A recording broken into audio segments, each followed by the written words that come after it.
প্রভু নারায়ণ হঠাৎ বাঁচাও বাঁচাও রোগে এই দেব সবাই আগমন ঘনো ঘন দেবতাগণ মধু বৈভব দৈদত্য বড় ভ্রমণ করেছিল আক্রমণ আমি সেখান থেকে এখানে করেছি বলে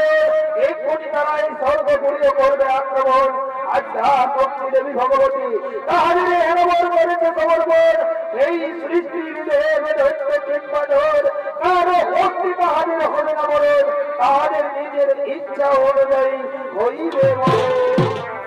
বলুন বলুন প্রভু নারায়ণ কি উপায় করা যায় এখন গণগত দেবতাগণ আমরা সকল দেবতাগণ মিলে আজ্ঞা শক্তি দেবী ভগবতীর লইব চরণ অবশ্যই হবে ওই দুই দৈত্যের নিধন তবে তাই হোক প্রভু নারায়ণ তবে তাই হোক শক্তি দেবী ভগবতী নমো নমো নমঃ ওম নমঃ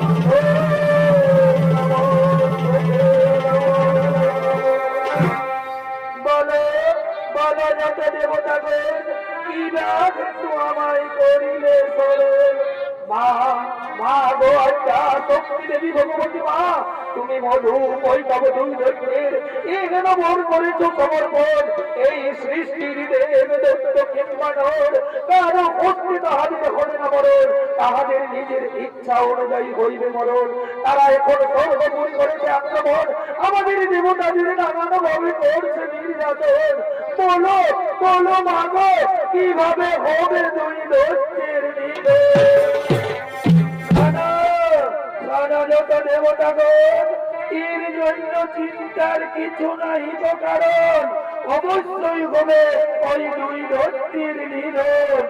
আমি আমার মায়ার দ্বারা দুই দৈত্যকে আচ্ছন্ন করছি তোমরা কৌশলে করো তাদের সংবেদন অবশ্যই হবে ওই দুই দৈত্যের নিধন তবে তাই হবে মা তবে তাই হবে মা তবে তাই হবে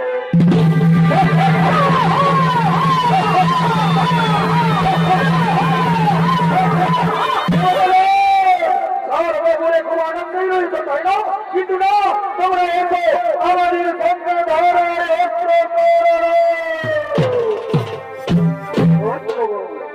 আমরা তোমাদের সঙ্গে যুদ্ধ করাই অতি প্রসন্ন হয়েছি আজ আমরা তোমাদের সঙ্গে যুদ্ধে পরাজিত তাই দর্শকগণ তোমরা আমাদের কাছে বর চেয়ে নাও বলতো যা বর চাইবে সেই বরই আমরা তোমাদের করব সমর্পণ দেবতাগণ আমরা জাতক নয় আমরা দাতা আজ তোমরা আমাদের সঙ্গে যুদ্ধে পরাজিত তাই তোমরাই আমাদের কাছে বর চেয়ে নাও নিজের মনের মতো দর্শকগণ তোমরা যদি আমাদের বর দিতে চাও তাহলে আমার কেন বর করো সমর্পণ যেন আমার হস্তে হই তোমাদের দুইজনেরই মরণ মায়ায় আচ্ছন্ন দুই অসুর দেবতাদের অভিপ্রায় বুঝতে না পেরে সঙ্গে সঙ্গে বললেন আকাশ বাণী শোনা যায় দৈত্যগণ অহংকারে মত্ত হয়ে দেবতাদের প্রতি করিস অন্যায় আচরণ আজ তোরা বুঝতে পারবি না আজ নিজেরাই ডেকে নিলি তোদের নিজের মরণ একই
ভগবান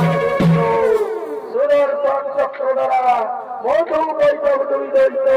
হইল নিধন। এখানে মধু বৈঠক পদ চরিত্র বলাখানি হইল সমাপন। নমস্কার, নমস্কার, নমস্কার।